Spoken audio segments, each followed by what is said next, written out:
Salut, bienvenue dans cette nouvelle vidéo. Donc aujourd'hui je vais te présenter les 3 meilleures applications GPS hors ligne sur smartphone que tu peux utiliser pour voyager n'importe où tu n'as pas forcément du réseau. Si tu connais pas encore notre chaîne, avec ma copine Marion, on fait un tour du monde et là on est en train de traverser l'Afrique avec notre petit van 4x4.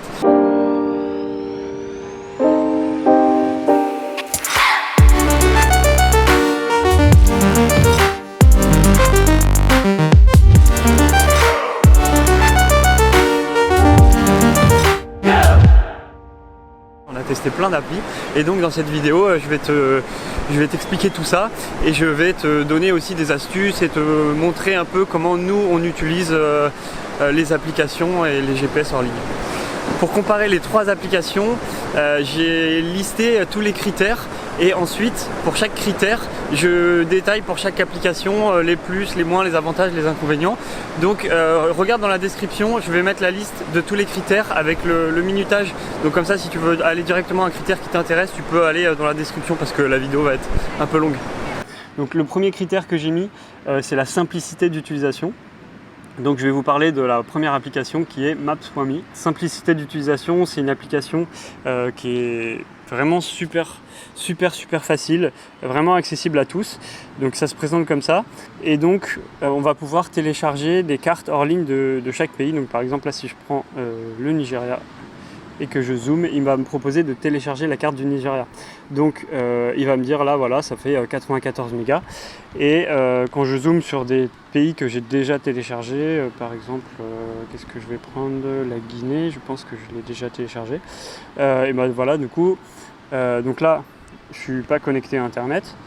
Et je vais pouvoir zoomer et aller chercher n'importe quoi. Voilà, et tout ça hors ligne puisque j'ai téléchargé la carte avant. Donc les fonctionnalités de base, on peut faire une recherche. Par exemple là, je vais chercher un hôtel. Je vais regarder par exemple sur la carte. Et là, partout où il y a des hôtels, je peux voir ce que c'est, avoir des infos sur l'hôtel. Donc voilà, une recherche hors ligne qui est très pratique. Ensuite, on a de la possibilité de mettre des signets. Donc c'est tous les petits points rouges que vous voyez. Donc ça sert à enregistrer un lieu, on peut mettre des notes dessus et ça permet de planifier les lieux à visiter et aussi d'enregistrer les lieux qu'on a déjà visités. Je vais vous parler de la deuxième application qui est Gaia GPS. Donc Gaia GPS, c'est une application un peu plus complexe et un peu plus puissante que Maps.me, mais c'est une application qui est vraiment géniale et qui va vous permettre notamment d'enregistrer l'itinéraire. Donc ça, je vous en parlerai un peu plus tard. Et donc c'est une application qui est vraiment simple à utiliser, efficace, et vous pouvez bien sûr télécharger la carte. Ensuite, la troisième application que je vais vous présenter, il s'agit de OSM. Donc voilà, c'est celle-ci. Ça fonctionne de la même manière que les deux autres. On peut télécharger des pays hors ligne.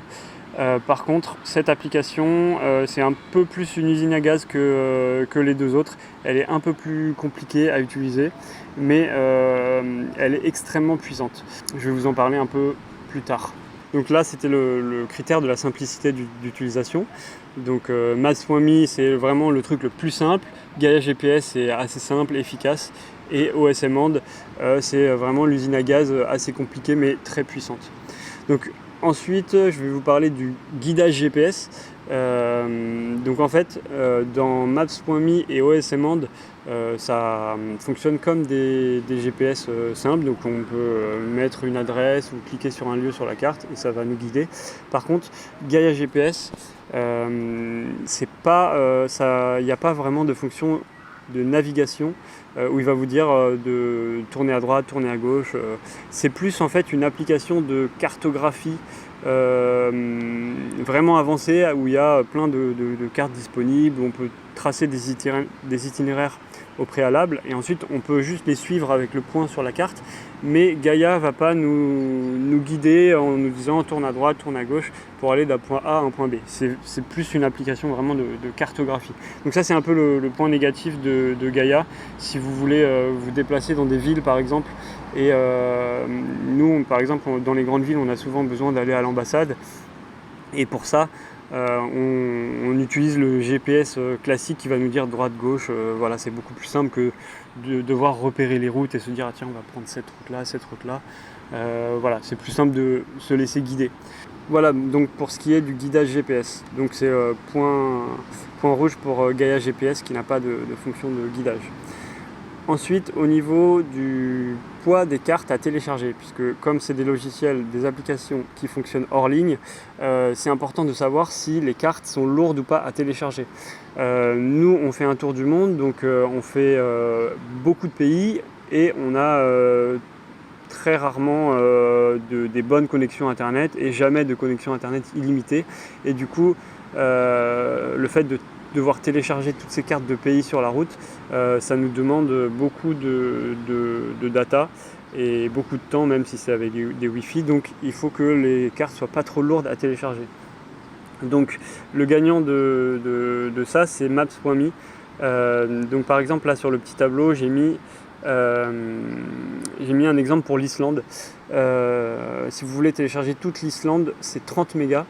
30 MO pour Maps.me et vous avez du coup toute la carte de l'Islande complète pour seulement 30 mégas. Donc c'est plutôt correct. Ensuite, au niveau de Gaia GPS, les cartes sont extrêmement lourdes. Donc c'est puissant, il y a beaucoup de cartes différentes et les cartes sont de très bonne qualité. Mais par contre, pour l'Islande, ça fait 9,5 gigas. Donc le rapport est juste énorme. Et en fait, Gaia, ils utilisent des cartes raster, des tuiles. En fait, c'est des cartes sous forme d'image. Donc à la base, c'est des cartes vectorielles. Ces trois applis fonctionnent avec la même carte de base qui est OpenStreetMap. Donc c'est une carte libre que tout le monde peut modifier. Et c'est une des plus grosses cartes du monde. Toutes ces applis se basent là-dessus. Et après, ils font chacun leur sauce pour l'adapter à leur appli. Donc Gaia GPS, c'est basé sur OpenStreetMap, mais ça utilise des cartes sous forme d'images. Et du coup, ce que vous devez télécharger, c'est plein de petites images à des zooms différents. Donc plus vous voulez télécharger un zoom important avec Gaia, plus la carte va être lourde. Donc là, avec tous les zooms, la carte de base, c'est 9,5 Go. Donc vraiment, c'est un gros point rouge pour Gaia GPS, c'est que les cartes sont extrêmement lourdes à télécharger. Et ensuite, pour OSM Hand, c'est des cartes vectorielles, donc comme sur Maps.me, qui sont très légères. Donc par exemple, là pour l'Islande, c'est 43 mégas. Et sur OSM Hand, vous avez la possibilité de télécharger la carte de base qui est 43 mégas, mais aussi de télécharger des courbes de niveau. Donc par exemple, là, il y a 133 mégas en plus pour télécharger les courbes de niveau. Et l'ombrage du relief aussi. Alors je vais vous montrer l'ombrage du relief. Sur OSM Hand, ça permet par exemple là en Côte d'Ivoire, ça permet de voir, par exemple si vous regardez cette zone là au-dessus de Mans, ça permet de voir les montagnes et ça permet de savoir quelle région est montagneuse. Donc ici par exemple vous avez le mont Nimba et sans aller zoomer et lire les courbes de niveau, donc là on voit bien les courbes de niveau. Juste l'ombrage du relief, ça permet d'avoir une idée grosso modo de la forme de la montagne sans devoir lire les courbes de niveau. Donc ça c'est vachement bien. Moi je le télécharge pour tous les pays parce que c'est vachement pratique. Donc là pour l'Islande 14 mégas, donc c'est pas beaucoup. Et sur OSM Hand, il y a aussi des articles Wikipédia hors ligne sur plein de villes et de points d'intérêt. Donc par exemple l'Islande là c'est 27 mégas en plus. Et ça permet hors ligne d'avoir plein d'infos et de trouver des spots à visiter. Donc ça c'est vraiment un gros point de plus pour OSM Hand, c'est les articles Wikipédia hors ligne. Voilà pour ce qui est des cartes. Donc en gros Maps.me et OSM Hand, c'est des cartes assez légères, vous pouvez les télécharger n'importe quand, partout sur la route, sans problème. Et voilà. Et par contre Gaia c'est des cartes très lourdes. Ensuite, le point suivant, c'est la diversité des cartes. Sur Maps.me, il n'y a qu'une seule carte. C'est vraiment une carte la plus simple possible. Donc on voit juste les lacs et quand on zoome, on voit voilà, les routes, etc. Mais c'est vraiment une carte hyper simple. Ensuite, dans Gaia, il y a extrêmement il y a beaucoup de cartes différentes que vous pouvez mettre. Donc là ici on les voit pas toutes, mais je peux en rajouter vraiment beaucoup plus. Il y a plein de cartes satellites, il y a des cartes de randonnée, il y a vraiment tout ce que vous voulez. Par contre Du coup, pour chaque carte, il va falloir télécharger. Si vous voulez utiliser plusieurs cartes différentes avec Gaia, c'est ça l'inconvénient, c'est qu'il va falloir les télécharger toutes celles que vous voulez utiliser. Mais il y en a beaucoup. Alors, dans OSM Monde, il y a une dizaine de cartes différentes que vous pouvez utiliser, mais la carte principale a différents modes d'affichage. Donc, par exemple, là, ici, si je vais dans style de carte, donc j'ai OSM Monde, c'est la carte de base. Ensuite, j'ai une carte qui est adaptée à l'hiver et le ski. Ensuite, j'ai une carte qui est adaptée pour l'off-road. Je vous en parlerai un peu plus tard, c'est vraiment pratique. Une carte topo, donc avec les courbes de niveau. Une carte vue grand tourisme. Et en fait, tout ça, ça utilise une seule carte, la seule carte qu'on télécharge. C'est juste des modes d'affichage différents en fonction de ce que vous voulez faire. Donc, par exemple, en off-road, on va voir beaucoup mieux les routes, les pistes, même si on dézoome beaucoup. Et avec la carte de base, on va voir plus dans les villes, les magasins, les stations-service, tous les points d'intérêt. Voilà. Donc moi j'utilise la carte OSM Monde de base et la carte off-road aussi pour faire de l'off-road, trouver des chemins, des pistes, etc. Donc ça c'est vraiment pratique et en téléchargeant qu'une carte, vous pouvez avoir différents modes d'affichage, donc ça c'est top. Ensuite au niveau de la vue satellite, donc quand on voyage comme nous en van life ou même si vous voulez en savoir un peu plus sur les lieux que vous voulez visiter et avoir une vue satellite, ça peut être vraiment très très pratique pour voir notamment si on peut avoir un accès en voiture, où est-ce qu'on peut se garer, pour voir, je sais pas, des montagnes, vous voulez faire une rando, vous voulez voir les lacs, si vous voulez aller faire des photos, c'est vachement bien de voir la vue satellite. Donc dans Maps.me, malheureusement il n'y a pas de vue satellite, donc voilà, c'est réglé. Ensuite dans Gaia, donc il y a bien sûr plusieurs cartes satellites, mais que vous allez donc forcément devoir télécharger en plus de la carte de base, et vous pouvez les télécharger entièrement hors ligne.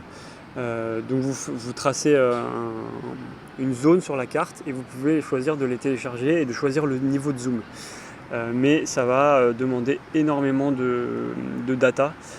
Si vous voulez avoir une carte complète d'un pays par exemple, ça va être juste énorme, surtout si vous voulez un gros niveau de zoom. Et ensuite dans OSM Monde, il y a les cartes, la vue satellite aussi, mais il n'est pas possible de télécharger la vue satellite. Mais le truc c'est que si vous voulez télécharger tout un pays entier, en fait ce qui est important dans la vue satellite, c'est d'avoir le zoom maximum, c'est de voir si la piste elle est carrossable ou pas, si on voit les ornières dans la piste, ça vous pouvez le voir au niveau satellite. On peut voir comment est la plage et du coup ce qui est important dans la vue satellite vraiment c'est le zoom maximum, et du coup télécharger un pays complet avec le zoom maximum c'est juste énorme et vous n'aurez jamais assez de place.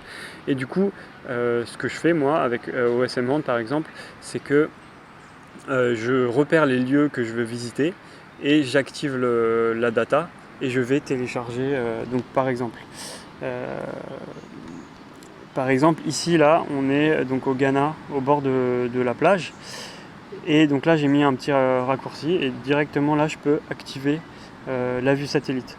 Donc là je l'avais déjà téléchargé, mais on va faire là aussi par exemple cette ville là. Donc là j'active mes données internet.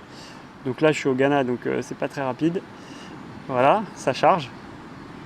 Donc là je vais essayer de voir par exemple la plage, comment c'est, ok c'est un village, peut-être que par là il y a moyen de se poser avec le véhicule, voilà. Et donc une fois que j'ai chargé tout ce que je voulais au zoom maximum, je peux désactiver internet, désactiver les datas, et ensuite n'importe quand je vais en fait il va garder les données en cache, et du coup plusieurs jours après je peux revenir activer la vue satellite, et si je retourne ici, donc là je suis plus connecté à internet et j'ai encore tout ce que j'ai chargé avant. Du coup la meilleure technique pour la vue satellite c'est d'anticiper, de charger avant les zones que vous voulez, ou alors si vous êtes connecté à internet d'aller voir directement les endroits qui vous intéressent. Donc voilà pour ce qui est de la vue satellite. Ensuite, une fonctionnalité qui est importante aussi, c'est de pouvoir faire des recherches sur la carte, sur des points d'intérêt ou sur n'importe quoi hors ligne. Donc par exemple avec Maps.me, si je cherche par exemple, donc soit je peux faire une recherche, ou soit directement j'ai par exemple là les stations essence. Et donc là je ne suis pas connecté à internet, mais je peux faire des recherches sur tout ce qui est enregistré sur la carte. Et donc là j'ai la liste de toutes les stations avec la distance. Et si je fais voir sur la carte, donc j'ai des petits points bleus sur partout où il y a des stations-service. Donc par exemple là, à Guéquédou, voilà, il y en a une là, il y en a une là. Et voilà, donc j'ai des informations. Là c'est Shell Gas. Voilà, donc ça c'est vraiment super pratique pour trouver tous les points d'intérêt importants, que ce soit les stations-service, les distributeurs de billets, les banques, si vous voulez trouver des points d'eau, n'importe quoi. Voilà, et donc avec Maps.me c'est vraiment super simple. Là on peut dézoomer et sur tous les pays qu'on a téléchargés, on peut voir la répartition des stations-service. Donc ça c'est super. Ensuite, Gaia GPS, je crois, donc sauf si je me trompe, qu'il n'y a pas de fonction de recherche hors ligne. La carte de Gaia, c'est juste des images, c'est pas une carte qui est vectorielle, et donc vous n'allez pas pouvoir cliquer sur des points d'intérêt. Donc par exemple là, si je clique, enfin je vois aucun point d'intérêt, c'est pas une carte qui est interactive en fait. C'est juste une carte faite avec plein de petits morceaux d'images. Alors que Maps.me et OSM Hand, c'est des cartes vectorielles où on peut cliquer sur les points d'intérêt. Donc par exemple, dans OSM Hand, qui a une fonction de recherche hors ligne pareil que Maps.me, là vous pouvez par exemple cliquer directement sur, donc là c'est un Surf School, et vous avez voilà, des infos, au moins vous avez le nom du truc quoi. Et vous pouvez bien sûr aussi faire une recherche hors ligne. Donc par exemple, qu'est-ce que je peux rechercher, des banques. Ouais. Donc là par exemple je cherche une banque. Et voilà, donc en orange, j'ai tous les endroits et toutes les villes où il y a des banques. Donc voilà, ça c'est vraiment une fonction qui est indispensable sur la recherche hors ligne, de pouvoir trouver un peu tout ce qu'on veut. Il y a une liste qui est énorme des points d'intérêt, donc par catégorie. Vous pouvez faire une recherche personnalisée, donc il y a énormément de catégories, par exemple dans tourisme. Voilà toutes les catégories que vous pouvez avoir en parc, sépulture, source, station de ski. C'est vraiment, vous pouvez fouiller là-dedans et vraiment rechercher tout ce que vous voulez. Par exemple, des cascades, des ponts, parfois même vous tapez singe, ça m'est déjà arrivé, et vous trouvez des endroits et vous y allez et vous allez trouver des singes, quoi. C'est vraiment super pratique de pouvoir faire des recherches hors ligne. Donc, ensuite, alors une fonctionnalité qui est vraiment hyper pratique, c'est l'enregistrement d'itinéraire. Donc sur Maps.me, c'est pas possible d'enregistrer son itinéraire.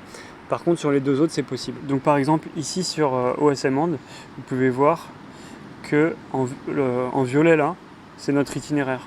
Donc j'ai commencé à l'enregistrer depuis la Mauritanie, et donc vous pouvez voir. Voilà, ici au Sénégal. Et cet itinéraire est vraiment super précis. Ça enregistre vraiment votre trajet exact.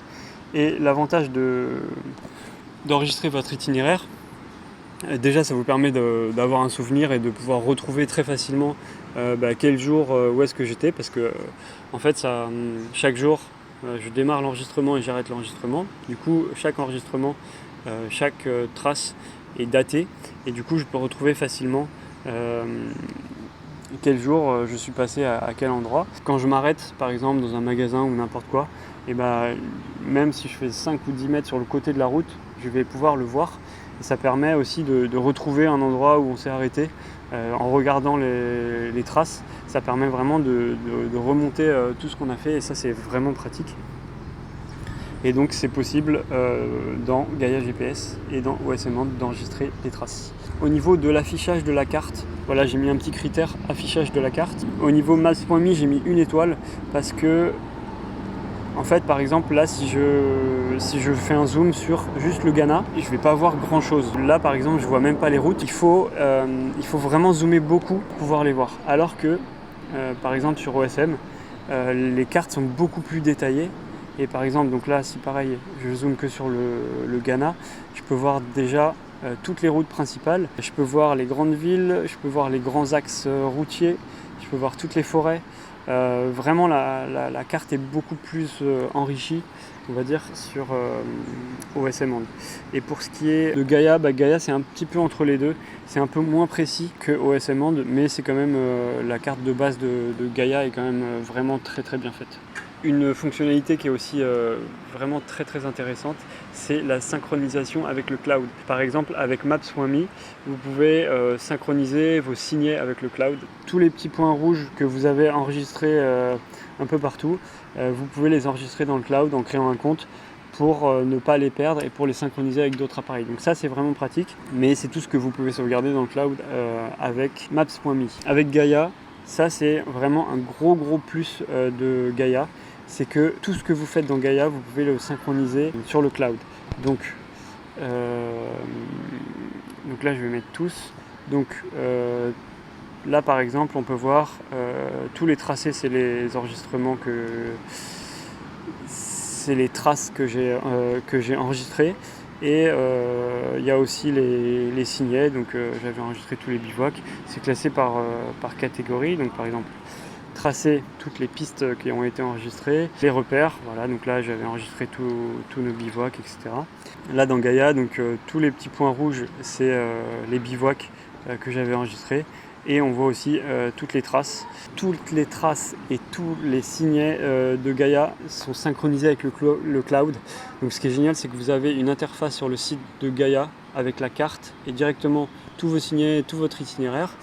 Et puis vous pouvez la synchroniser entre plusieurs devices, donc vous ne risquez jamais de perdre toutes vos traces qui ont été enregistrées. Donc ça, c'est vraiment un gros plus de Gaia, et ça permet aussi de manager un peu toutes vos traces et tous vos signets sur le site web, qui est quand même vachement bien fait pour créer des dossiers, les organiser, les renommer, etc. C'est plus facile sur le site pour en faire plein d'un coup, quoi. Et sur OSM Monde, il n'y a pas de synchronisation cloud, donc ça c'est vraiment dommage. Par contre, toutes les traces sont enregistrées avec des fichiers GPX que vous pouvez récupérer sur votre téléphone. Donc moi, ce que je fais dans OSM Monde, c'est que donc ils sont ici dans les favoris traces. C'est pas ça. Donc favoris traces. Voilà. Donc là, par exemple, j'ai organisé un dossier par pays, et du coup si je vais dans les fichiers de mon téléphone, voilà, donc je peux retrouver dans les fichiers de mon téléphone tous les dossiers que j'ai créés dans OSM Monde. Donc, par exemple là, Côte d'Ivoire, voilà, j'ai tous les fichiers GPX qui sont sous forme GPX. Donc le GPX, c'est le format de fichier un peu universel pour l'enregistrement de traces GPS, et vous pouvez les ouvrir avec n'importe quel autre GPS Pro ou sur Google Earth, sur n'importe quoi. Et du coup, même si OSM Monde n'a pas de synchronisation cloud, vous pouvez facilement dans les fichiers de votre téléphone les récupérer et les sauvegarder quelque part. Voilà, donc ça c'est un peu le seul gros point rouge de OSM Monde, c'est qu'il n'y a pas de synchronisation cloud, mais je viens de vous dire pourquoi c'est pas si grave que ça. Ensuite, il y a les courbes de niveau sur Gaia GPS. Ici, on peut voir les courbes de niveau. Donc elles sont incluses dans la carte de base. Et voilà, c'est très pratique pour faire des randonnées ou pour voir tout simplement les montagnes, dans quel sens elles sont. Est-ce que la route c'est une route montagneuse? Est-ce que ça monte? Est-ce que ça descend? C'est pratique. Dans OSM Monde, on a les courbes de niveau aussi, avec la fonctionnalité qui pour moi est vraiment un plus, c'est l'ombrage du relief. Donc par exemple ici, on peut voir directement, sans zoomer trop, directement la forme de la montagne grâce à l'ombrage du relief. Et ensuite les courbes de niveau, donc c'est à télécharger en plus, mais c'est un fichier vectoriel, ce qui fait que vous pouvez même paramétrer l'espacement des courbes de niveau, le nombre de courbes de niveau, voilà. Donc c'est un peu compliqué à faire, mais dans OSM, vous pouvez vraiment personnaliser le truc à fond. J'espère que cette vidéo t'a plu, n'hésite pas à mettre dans les commentaires si jamais tu as des questions, des remarques ou si jamais tu connais une application GPS hors ligne différente de celle que j'ai parlé. Et puis n'hésite pas à mettre un pouce bleu si ça t'a plu. Et puis si jamais tu as envie de suivre nos aventures, on t'invite à t'abonner à notre chaîne. Et on sort une vidéo tous les lundis à 20 h. Donc on te dit à lundi prochain.